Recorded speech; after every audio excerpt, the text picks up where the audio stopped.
Hello, it's Natasha, and I will be using my laptop and my phone for the presentation and laptop for the video because there is no storage on my phone, unfortunately, and hope you understand. But I would be explaining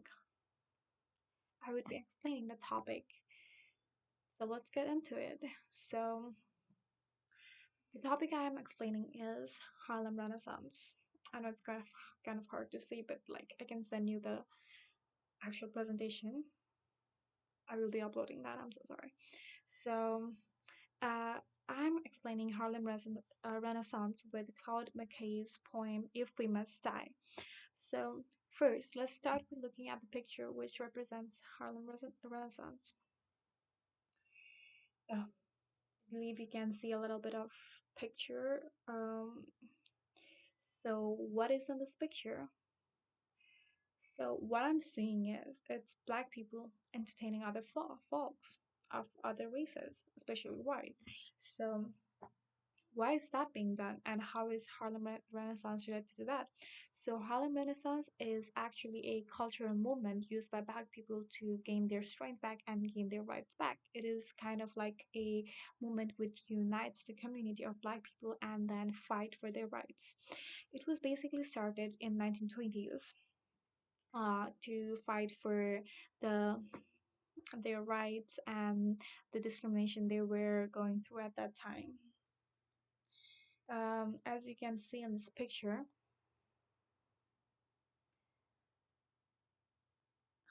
is the people rejoicing while black people are playing trumpets. So what is this? What is Harlem Renaissance really? What is Harlem Renaissance? And now let's going into the intro.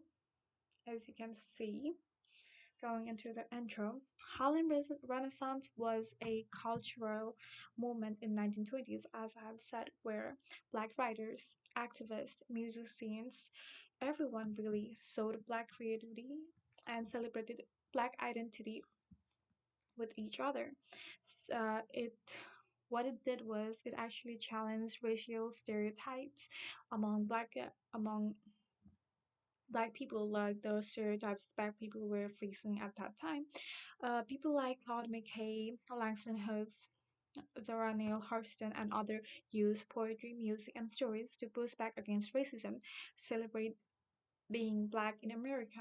It was about taking control of their own identity rather than letting others take control of it. Okay, so now let's talk about who is called Claude McKay. So here you can see a picture of Claude McKay. Claude McKay was actually a Jamaican American poet and a leading figure of Harlem Renaissance. He was one of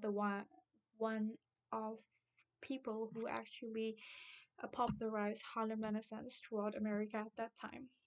He was known for his bold and powerful poetry lines, and overall his creative sectors.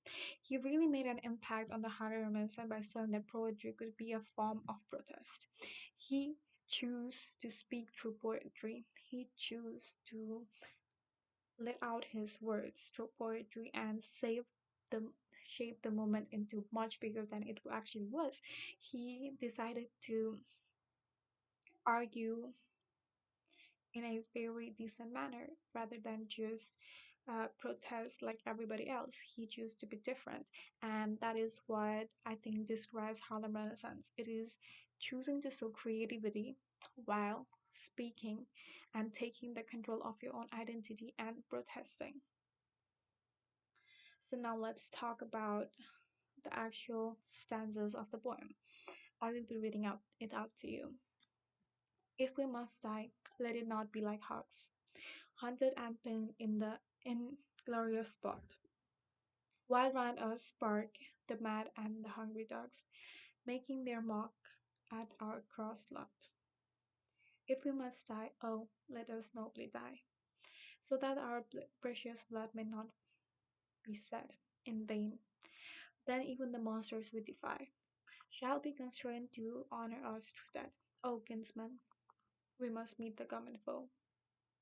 Far outnumbered, let us show us brave. So What do these stanzas actually mean? What does this mean? So they are mostly talking about here. Claude McKay actually talks about taking his power back, letting him be, letting he be himself. Like, he deserves to properly die. He does not deserve to be discriminated. He is the same. He wants to find a common ground so that the discrimination won't keep it happening. So how does he use his poem to describe such, to speak of such words, to speak against the discrimination that was happening amongst against Black Americans? So first, let's talk about Black Pride. The Harlem Renaissance was about celebrating Black identity.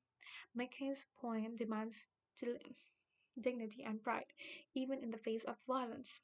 As we have heard, through the lines of the poem, he thoroughly and peacefully demands what is his. He demands dignity, he demands peace, he demands how we want to die.